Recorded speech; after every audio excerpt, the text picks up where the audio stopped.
क्या कभी सोचा है कि कोई चीज, एक रहस्यमयी चीज, पिछले शायद 13,000 सालों से हमारी पृथ्वी का चक्कर लगा रही हो सकती है?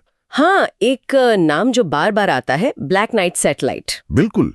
ये नाम सुनते ही दिमाग में कई सवाल आते हैं, है ना? सही कहा।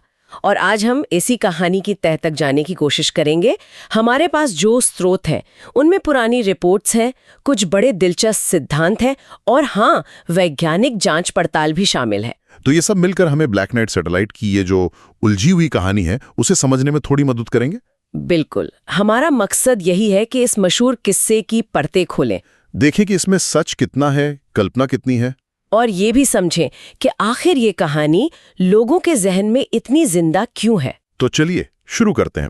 देखते हैं ये सब शुरू कहाँ से हुआ। इसकी जड़ें मतलब काफी पीछे जाती हैं, 19वीं सदी के अंत तक। 19वीं सदी? कब की बात है ये? साल 1899। निकोला टेस्ला, वो महान आविष्कारक, हाँ, टेस्ला। वो कोलोराडो स्प्रिंग्स में अपने एक बहुत बड़े टावर से कुछ प्रयोग कर रहे थे। और उसी दौरान उन्होंने कुछ अजीब, मतलब बार बार दोहराए जाने वाले रेडियो सिग्नल पकड़े। कैसे सिग्नल? 3 धमक या स्पंदन का एक पैटर्न था, बिल्कुल नियमित। और टेस्ला को क्या लगा, ये कहां से आ रहे थे? उन्हें लगा कि ये सिग्नल पृथ्वी के बाहर से आ रहे हैं, शायद मंगल ग्रह से। मंगल ग्रह से? जरा सोचिए, उस जमाने में ये कितना बड़ा विचार रहा होगा। बिल्कुल क्रांतिकारी, जैसे बाहरी दुनिया से पहला संपर्क। और दिलचस्प बात यह है कि सिर्फ टेस्ला ही नहीं थे। कुछ समय बाद गिलियल्मो मार्कोनी, जिन्हें रेडियो का पितामह कहते हैं, हाँ, मार्कोनी, उन्होंने भी इसी तरह के अनजाने सिग्नल रिकॉर्ड करने की बात कही। तो 2 बड़े नाम एक ही तरह के सिग्नल पकड़ रहे थे। हाँ, फिर कहानी थोड़ी और आगे बढ़ी। 1927 में नॉर्वे के एक इंजीनियर थे, जॉर्गन हॉल्स। उन्होंने क्या देखा? उन्होंने एक और पहेली जैसी घटना देखी, जिसे कहा गया long delayed echoes, LDES। Long delayed echoes मतलब सिग्नल देर से वापस आ रहे थे। हाँ, बहुत देर से। हॉल्स ने देखा कि उनके भेजे गए रेडियो सिग्नल कई सेकंड बाद लौट रहे थे, कभी 15 सेकंड, कभी तो 40 सेकंड बाद भी। 40 सेकंड? ये तो बहुत ज्यादा है। सामान्य तौर पर कितनी देर लगती है? आमतौर पर सिग्नल वायुमंडल से टकराकर सेकंड के 7वें हिस्से में वापस आ जाते हैं। तो ये इतनी देर क्यों लगा रहे थे? यही तो रहस्य था। ऐसा लग रहा जैसे ये सिग्नल कहीं बहुत दूर, शायद अंतरिक्ष में किसी चीज से टकराकर लौट रहे हों। किसी चीज से टकराकर? यहीं से अटकलें शुरू हुई होंगी, है ना? बिल्कुल, लेकिन कहानी ने असली रफ्तार पकड़ी 1950s के दशक में। हाँ, 1954 की वो रिपोर्ट्स। सही। 1954 में अखबारों में मेजर डोनाल्ड कीहो के हवाले से एक खबर छपी। कीहो UFO पर शोध करते थे। अच्छा। उन्होंने दावा किया कि अमेरिकी वायुसेना ने पृथ्वी की कक्षा में 2 अनजान कृत्रिम सैटेलाइट देखे हैं। 2 सैटेलाइट? वो भी तब जब किसी ने आधिकारिक तौर पर कोई सैटेलाइट लॉन्च ही नहीं किया था। यही तो बात थी। उस समय तक ना अमेरिका न सोवियत संघ, किसी ने सैटेलाइट नहीं भेजा था। लेकिन जैसा हमारे स्रोत बताते हैं, इसमें एक पेंच भी है। हाँ। क्या? कीहो उस समय UFO पर अपनी एक किताब का प्रचार कर रहे थे। ओहो, तो हो सकता है ये थोड़ी सनसनी फैलाने की कोशिश हो। संभावना तो है, इसे ध्यान में रखना जरूरी है। बिल्कुल। हालांकि कीहो अकेले नहीं थे जिन्होंने ऐसा कुछ कहा। 1953 में, मतलब 1 साल पहले, न्यू मैक्सिको यूनिवर्सिटी के डॉक्टर लिंकन लापाज ने भी एक अज्ञात सैटेलाइट की रिपोर्ट दी थी। डॉक्टर लापाज? हाँ, और इस मामले की जांच में रक्षा विभाग और डॉक्टर क्लाइड टॉम्बो भी शामिल हुए थे। Clyde Tombow? अरे ये तो वही है जिन्होंने प्लूटो ग्रह खोजा था। जी हाँ, वही। तो उनका क्या कहना था? क्या उन्होंने भी सैटेलाइट देखा? रिपोर्ट्स के मुताबिक टॉम्बो ने शुरू में तो माना कि हाँ, कुछ अज्ञात चीज है, लेकिन फिर पूरी जांच के नतीजों को गोपनीय रख दिया गया। गोपनीय? हाँ। और बाद में सेना ने सार्वजनिक रूप से कहा कि ऐसा कोई सैटेलाइट मिला ही नहीं, साफ इनकार कर दिया। इनकार? इससे तो रहस्य और गहरा गया होगा। जाहिर है, पहले अनदेखी चीज, फिर गोपनीयता, फिर इनकार। षड्यंत्र के सिद्धांतों को तो हवा मिलनी ही थी। और फिर वो शिकागो वाले रेडियो डीजेस की कहानी, वो क्या थी? हाँ, वो किस्सा भी बड़ा मशहूर है। ये भी 1954 की ही बात है। शिकागो के 2 रेडियो डीजेस थे, जिम मिल्स और जॉन ओटो। अच्छा। उन्होंने अपने रेडियो शो पर एक प्रयोग किया। उन्होंने सोचा कि चलो इन कथित सैटेलाइट से संपर्क करने की कोशिश करते हैं। सीधे संपर्क? कैसे? उन्होंने अंतरिक्ष की तरफ एक संदेश भेजा और फिर 15 सेकंड के लिए रेडियो पर पूरी तरह चुप्पी साध ली, ये देखने के लिए कि क्या कोई जवाब आता है। बड़ा दिलचस्प प्रयोग था। तो कुछ हुआ? कोई जवाब आया? जैसे स्लेज बेल्स बज रही हों या क्रिसमस वाली घंटियों की आवाज, जिंगल बेल्स जैसी घंटियों की आवाज अंतरिक्ष से। हाँ। और 2 बहनें थी मेयर सिस्टर्स, उन्होंने तो इस कथित जवाबी सिग्नल को टेप पर रिकॉर्ड भी कर लिया था। रिकॉर्ड कर लिया, फिर तो सबूत मिल गया। लेकिन कहानी यही खत्म नहीं हुई। कहते हैं कि फिर CIA बीच में आ गई। CIA? उन्होंने क्या किया? उन्होंने वो रिकॉर्डिंग जब्त कर ली, ये कहकर कि वो सिर्फ मोर्स कोड था, कुछ खास नहीं, और फिर उसे नष्ट कर दिया। नष्ट कर दिया? वाह। मतलब पहले अनदेखे सैटेलाइट, फिर सेना का इनकार, फिर घंटियों जैसी आवाजें, और अब CIA का दखल और सबूत नष्ट करना। ये तो पूरी मिस्ट्री थ्रिलर बन गई। बिल्कुल। और इसके ठीक बाद 1957 में स्पुतनिक का दौर आ गया। हाँ, सोवियत संघ ने स्पुतनिक 1 लॉन्च किया, दुनिया का पहला आधिकारिक सैटेलाइट। सही। फिर स्पुतनिक 2 गया, जिसमें लाइका नाम की डॉग भी थी। लेकिन ब्लैक नाइट की कहानी ने यहाँ भी पीछा नहीं छोड़ा। वेनेजुएला के एक डॉक्टर थे, लुइस कार्लोस। उन्होंने क्या कहा? उन्होंने दावा किया कि उन्होंने स्पुतनिक 2 के पीछे एक और अज्ञात चीज उड़ते हुए देखी है, स्पुतनिक का पीछा करते हुए। स्पुतनिक के पीछे भी एक साया? ये तो मतलब ये चीज बार बार दिख रही थी। ऐसा लग रहा था जैसे हर बड़ी अंतरिक्षीय घटना के साथ ये रहस्य जुड़ता जा रहा था। फिर 1960 के दशक में क्या हुआ? कहानी आगे बढ़ी? हाँ, दशक की शुरुआत में ही 1960 में टाइम मैगजीन जैसी प्रतिष्ठित पत्रिका ने छापा कि अमेरिकी नौसेना एक काले रंग की अज्ञात वस्तु को ट्रैक कर रही है। अमेरिकी नौसेना? हाँ, और ये न तो अमेरिका की थी, न ही सोवियत संघ की। उस समय अमेरिकी नौसेना का एक डार्क फेंस नाम का सिस्टम भी था, जो अंतरिक्ष में सैटेलाइट्स पर नजर रखता था। तो क्या नौसेना ने ब्लैक नाइट सैटेलाइट को पकड़ लिया था? नहीं। बाद में जांच हुई तो पता चला कि वो घूमती हुई चीज असल में अमेरिकी जासूसी सैटेलाइट डिस्कवरर 5 का एक टुकड़ा था। शायद लॉन्च के वक्त अलग हो गया था। अच्छा, तो वो मलबा था। हाँ, लेकिन इस घटना की खबर ने ब्लैक नाइट की अफवाहों को और हवा दे दी। समझ गया। इसी दौरान एक और बड़ी संस्था स्मिथसोनियन एस्ट्रोफिजिकल ऑब्जर्वेटरी ने भी एक चमकदार वस्तु को ट्रैक करने की बात कही, और ये वस्तु पोलर ऑर्बिट यानी ध्रुवीय कक्षा में थी। ध्रुवीय कक्षा? लेकिन मैंने पढ़ा है कि 1960 के दशक में सैटेलाइट को ऐसी कक्षा में डालना तो लगभग नामुमकिन था। बिल्कुल सही पकड़ा। उस समय की तकनीक से किसी सैटेलाइट को पृथ्वी के ध्रुवों के ऊपर से गुजरने वाली कक्षा में स्थापित करना बहुत बहुत मुश्किल था। तो फिर ये क्या चीज थी? इसने फिर सवाल खड़े कर दिए होंगे। यकीनन। और तो और अंतरिक्ष यात्री गॉर्डन कूपर ने भी अपनी अंतरिक्ष उड़ानों के दौरान, मतलब 1963 से 66 के बीच, अज्ञात चीजें देखने की बात कही। गॉर्डन कूपर, एक एस्ट्रोनॉट ने? हाँ, एक बार तो उन्होंने एक हरे रंग की चमकती वस्तु देखने का जिक्र किया, जिसकी पुष्टि जमीन पर मौजूद रडार ने भी की थी। रडार ने भी पुष्टि की? हाँ। हालांकि ये बताना जरूरी है कि कूपर ने बाद में साफ कहा कि उन्होंने जो देखा उसका ब्लैक नाइट सैटेलाइट से कोई लेना देना नहीं है। वो इस सिद्धांत में विश्वास नहीं करते थे। अच्छा, तो मतलब बहुत सारी अलग अलग रिपोर्ट्स, देखे जाने के दावे, लेकिन कोई भी पुख्ता तौर पर यह नहीं कह रहा था कि हाँ यही है ब्लैक नाइट सैटेलाइट। बिल्कुल, सब कुछ थोड़ा धुंधला सा था। फिर कहानी में डंकन लूनन कैसे आए? सुना है उन्होंने इन संकेतों को समझने का दावा किया था। हाँ, 1973 में स्कॉटलैंड के एक लेखक और शोधकर्ता थे डंकन लूनन। उन्होंने एक बहुत सनसनीखेज दावा किया। क्या दावा था? उन्होंने कहा कि उन्होंने वो रहस्यमयी लॉन्ग डिलेड इकोज LDEs को डिकोड कर लिया है, वही सिग्नल जो हॉल्स ने सुने थे। डिकोड कर लिया? कैसे? जब उन्होंने LDE सिग्नल के पैटर्न को एक ग्राफ पर उतारा तो उन्हें एक नक्शा दिखाई दिया, तारों का नक्शा। तारों का नक्शा? कैसा नक्शा? वो नक्शा एप्सिलॉन बूटीज नाम के तारामंडल की तरफ इशारा कर रहा था। Epsilon booties? लेकिन सबसे चौंकाने वाली बात ये थी कि ये नक्शा आज के आकाश का नहीं था। तो ये 13,000 साल पहले के तारों की स्थिति दिखा रहा था। 13,000 साल पहले? ये कैसे पता चला? उन्होंने पृथ्वी के अक्षीय झुकाव, जिसे एक्सियल प्रिसेशन कहते हैं, उसको ध्यान में रखकर कैलकुलेशंस की।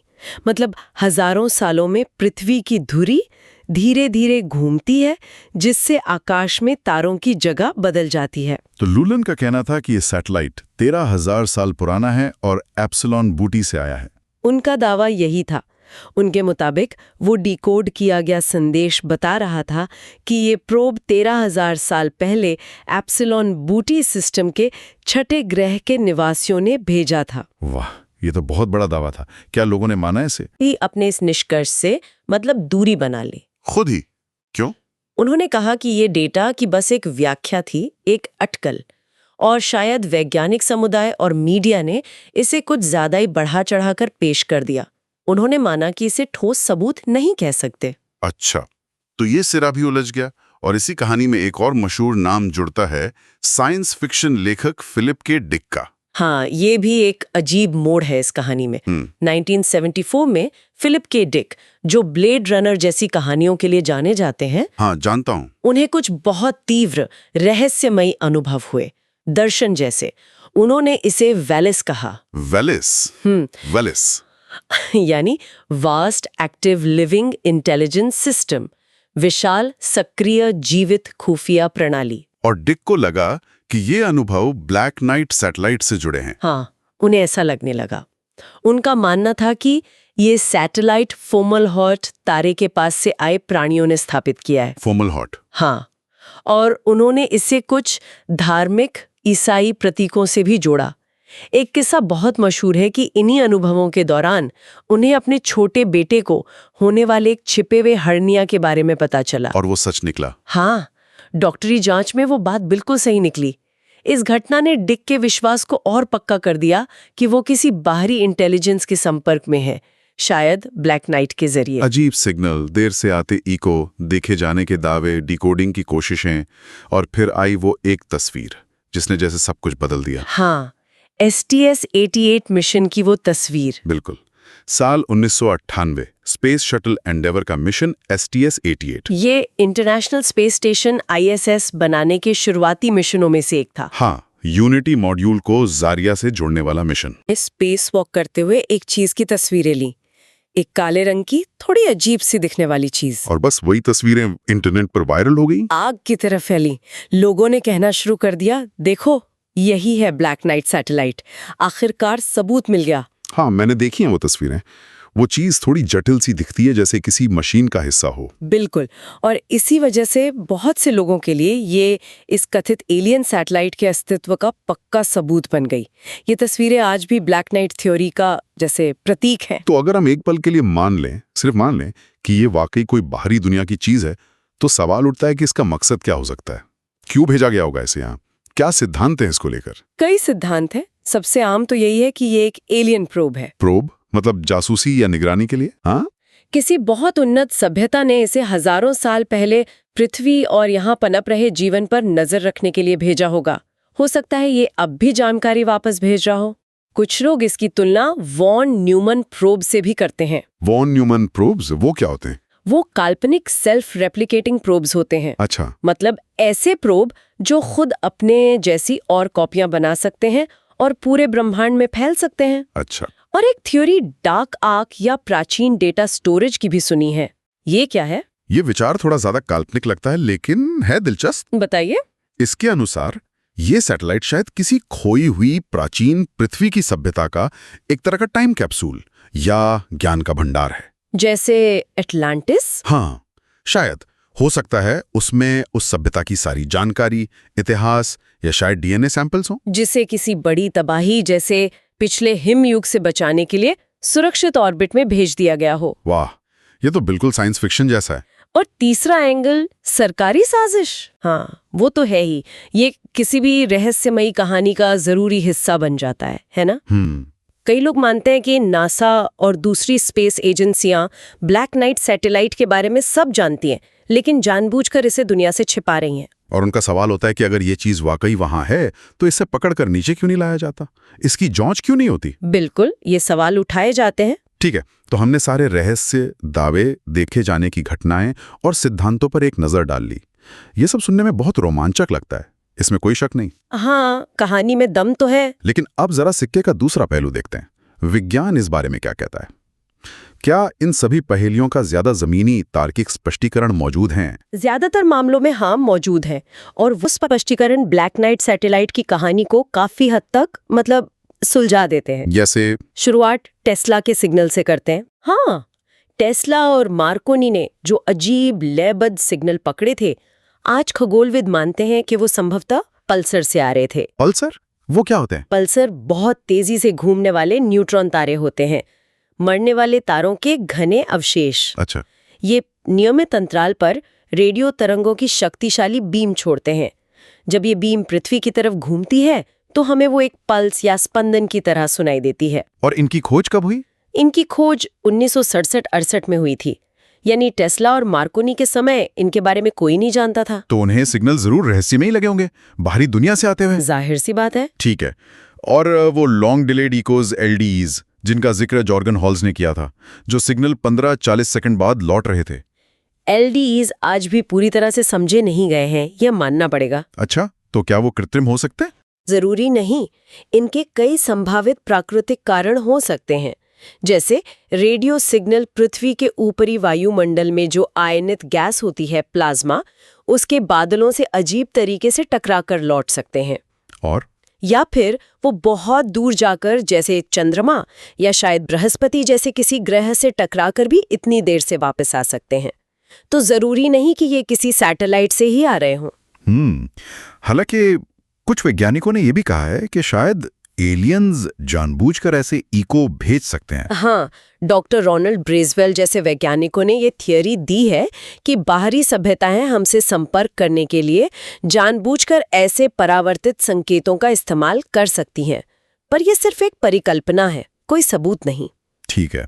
अब आते हैं 1954 में मेजर कीहो द्वारा बताए गए उन 2 सैटेलाइट्स पर। जैसा हमने पहले जिक्र किया, कीहो उस समय अपनी किताब प्रमोट कर रहे थे। हाँ, तो उनके दावे पर थोड़ा संदेह रहता है। और उनकी बातों की कोई स्वतंत्र पुष्टि भी कभी नहीं हुई। जहां तक डॉक्टर लापाज और टॉम्बो की जांच की बात है, अमेरिकी सेना ने तो आखिर में साफ इनकार ही कर दिया था कि ऐसा कोई सैटेलाइट मिला है। फिर 1960 में वो ध्रुवीय कक्षा वाली चीज जो स्मिथसोनियन ने देखी थी, उसकी पहचान भी बाद में कर ली गई थी। क्या थी वो? वो अमेरिकी जासूसी सैटेलाइट प्रोग्राम था कोरोना। उसी के डिस्कवरर 5 सैटेलाइट का एक हिस्सा था जो लॉन्च के बाद ऑर्बिट में भटक गया था। अच्छा, तो वो भी अमेरिकी मलबा ही था? हाँ, कोरोना कार्यक्रम 1959 से 72 तक चला था, सोवियत संघ की जासूसी के लिए। तो वो कोई एलियन चीज नहीं थी, बल्कि सीक्रेट मिलिट्री हार्डवेयर का कचरा था। समझ गया। और डंकन लूनन का वो 13,000 साल पुराना स्टार मैप? जैसा हमने बात की, लूनन ने खुद ही बाद में मान लिया था कि उनका दावा सिर्फ एक अटकल थी, जिसे बढ़ा चढ़ाकर पेश किया गया। उन्होंने ब्लैक नाइट सैटेलाइट से जुड़े अपने निष्कर्ष वापस ले लिए थे। तो वो भी खारिज हो गया। अब आते हैं सबसे बड़े सबूत पर, वो STS-88 मिशन वाली तस्वीर। क्या वो वाकई एक कंबल था? वो चीज तो बड़ी अजीब दिखती है। हाँ, वो दिखती जरूर अजीब है, लेकिन नासा का आधिकारिक स्पष्टीकरण यही है, और ये काफी पुख्ता भी लगता है। वो एक थर्मल कंबल ही है। थर्मल कंबल, जो चीजों को ठंडा गर्म होने से बचाता है। बिल्कुल।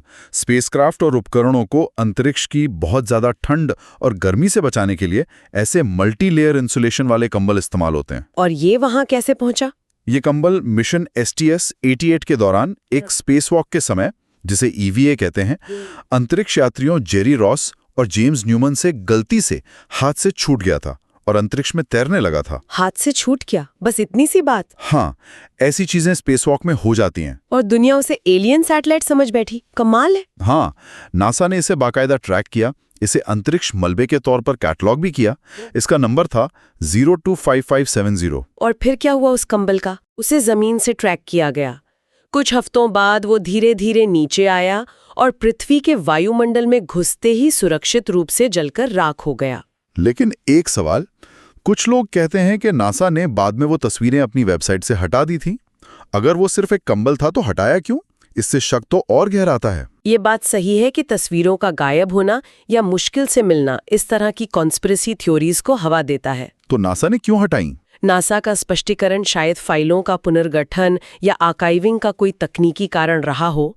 लेकिन हाँ, इस कदम ने संदेह करने वालों को एक और वजह जरूर दे दी। पर हमें ये भी नहीं भूलना चाहिए कि पृथ्वी की कक्षा में इंसानी कचरा बहुत ज्यादा है। हजारों टन मलबा तैर रहा है। कैसा कचरा? पुराने बेकार पड़े सैटेलाइट्स, रॉकेट के आखिरी स्टेज, लॉन्च के दौरान गिरे टुकड़े, स्पेस वॉक में खोए हुए औजार। एक बार तो एक पूरा टूल बैग खो गया था, एक स्पैचुला भी, नट बोल्ट, पेंट के छोटे छोटे टुकड़े, अनगिनत चीजें। तो इनमें से किसी को भी गलती से कोई रहस्यमयी चीज समझ लेना आसान है? बहुत आसान है। तो अगर हम वैज्ञानिक नजरिए से देखें, सारे सबूतों को मिलाएं, तो ब्लैक नाइट सैटेलाइट नाम की किसी रहस्यमयी प्राचीन एलियन कलाकृति का कोई ठोस भरोसेमंद सबूत मौजूद नहीं है। सही कहा। हर कथित सबूत के पीछे एक ज्यादा तार्किक, ज्यादा सांसारिक स्पष्टीकरण नजर आता है। पल्सर, प्राकृतिक एलईडीज, पहचाना गया स्पेस जंक और हाँ, वो खोया हुआ थर्मल कंबल। कहानी दिलचस्प है, रोमांचक है, लेकिन सबूतों की कसौटी पर खरी नहीं उतरती। लेकिन यहीं से एक और बड़ा सवाल उठता है ना? Fermi paradox. बिल्कुल। अगर ब्लैक नाइट सैटेलाइट सच नहीं है, तो फिर सब कहाँ है? फर्मी पैराडॉक्स मतलब अगर ब्रह्मांड इतना विशाल है, अरबों खरबों तारे हैं, अनगिनत ग्रह हो सकते हैं जहां जीवन पनप सकता है, तो फिर हम अकेले क्यों लगते हैं? हमें अब तक किसी और सभ्यता के स्पष्ट संकेत क्यों नहीं मिले? ये वाकई सोचने पर मजबूर करता है। हम पृथ्वी तो लगातार अपनी मौजूदगी के निशान छोड़ रहे हैं। कैसे? जैसे हमारे वायुमंडल में ऑक्सीजन और मीथेन का एक साथ मिलना, ये जीवन का एक मजबूत संकेत है, बायोसिग्नेचर। और हमारे शहरों की रात की रोशनी, हमारे बनाए CFCs जैसी गैसें, रेडियो और टीवी सिग्नलों का लीक होना, और अब तो हमारे छोड़े गए अंतरिक्ष मलबे का पूरा बादल, ये सब टेक्नो सिग्नेचर हैं। हाँ, हम अपनी मौजूदगी का ढिंडोरा पीट रहे हैं। तो फिर बाकी सब चुप क्यों है? फर्मी पैराडॉक्स के कई संभावित जवाब सोचे गए हैं। जैसे एक है dark forest hypothesis. Dark forest? हाँ, मतलब शायद समझदार सभ्यताएं जानबूझकर चुप रहती हैं, छिप कर रहती हैं, क्योंकि ध्यान आकर्षित करना खतरनाक हो सकता है। क्या पता कौन सी शिकारी सभ्यता घात लगाए बैठी हो। दिलचस्प। और एक है जू हाइपोथेसिस। शायद वो हमें जानते हैं, हमें देख रहे हैं, लेकिन हमसे संपर्क नहीं करते। जैसे हम चिड़ियाघर में जानवरों को देखते हैं, उनके विकास में दखल नहीं देते। शायद हम उनके लिए एक प्रयोग हो। या फिर ग्रेट फिल्टर? हाँ, ग्रेट फिल्टर। ये कोई बहुत बड़ी बाधा या चुनौती है जिसे जीवन या सभ्यता को पार करना होता है। ये बाधा क्या हो सकती है? हो सकता है ये फिल्टर हमारे पीछे हो, मतलब जीवन का पनपना ही बेहद दुर्लभ घटना हो, या हो सकता है ये हमारे आगे हो। शायद उन्नत तकनीक हमेशा आत्मविनाश की ओर ले जाती है। या फिर जीवन खुद ही अपनी बर्बादी का कारण बनता है, जिसे मीडिया हाइपोथेसिस कहते हैं। बिल्कुल, ये सब संभावनाएं हैं जो फर्मी पैराडॉक्स को समझाने की कोशिश करती हैं। और अगर सिर्फ सोचने के लिए ब्लैक नाइट सैटेलाइट जैसी कोई चीज सच में होती, तो इसका मतलब होता कि कम से कम कोई एक सभ्यता उस ग्रेट फिल्टर को पार करने में कामयाब रही है। वो इस बड़ी खामोशी का अपवाद होती। हाँ, वो इस पूरी पहेली का एक बहुत अहम टुकड़ा साबित हो सकती थी। अनुभवों को जाना और फिर उस मशहूर STS-88 तस्वीर की हकीकत समझी। और हर कदम पर हमने वैज्ञानिक स्पष्टीकरणों पर भी गौर किया। पल्सर, प्राकृतिक LDEs, पहचाना गया अंतरिक्ष मलबा, और हाँ, वो खोया हुआ थर्मल कंबल। निष्कर्ष तो यही निकलता है कि ब्लैक नाइट सैटेलाइट के एक वास्तविक प्राचीन एलियन प्रोब होने का कोई पुख्ता सबूत आज तक हमारे पास नहीं है। ज्यादातर सबूत या तो गलतफहमी का नतीजा लगते हैं, या बाद में उनकी पहचान सामान्य जानी पहचानी चीजों के रूप में हो गई। बिल्कुल। लेकिन फिर भी ये सवाल तो रहता ही है कि ये कहानी इतनी आसानी से खत्म क्यों नहीं होती? इतने सारे स्पष्टीकरणों के बावजूद ये मिथक, ये लेजेंड क्यों बना हुआ है? शायद इसकी वजह हमारे अंदर की वो गहरी जिज्ञासा है, अज्ञात को जानने की इच्छा। साथ ही कई बार आधिकारिक बयानों पर, सरकारों पर, एजेंसियों पर एक स्वाभाविक संदेह भी होता है लोगों में। और प्राचीन रहस्य, खोई हुई सभ्यताएं, एलियन संपर्क, ये विषय हमारी कल्पना को हमेशा से लुभाते आए हैं। सही कहा। ब्लैक नाइट की कहानी में ये सारे तत्व मौजूद हैं। रहस्य, साजिश, प्राचीनता, एलियंस, ये एक जबरदस्त कॉकटेल है। तो अंत में अपने श्रोताओं के लिए एक विचार छोड़ते हैं। मान लिया कि ये खास वस्तु जिसकी तस्वीरें इतनी फैली, वो सिर्फ एक कंबल थी। लेकिन क्या अंतरिक्ष की ये जो असीम विशालता है और समय की जो गहराई है, क्या ये संभावना को पूरी तरह से खारिज करती है कि कहीं और किसी अनदेखे कोने में कोई असली प्राचीन कलाकृति या कोई अनजान प्रोब वाकई मौजूद ना हो?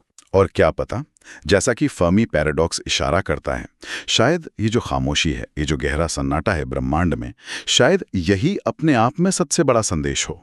कौन जानता है कि वहां बाहर और क्या है, जो चुपचाप हमें देख रहा है या शायद हमारे द्वारा खोजे जाने का इंतजार कर रहा है।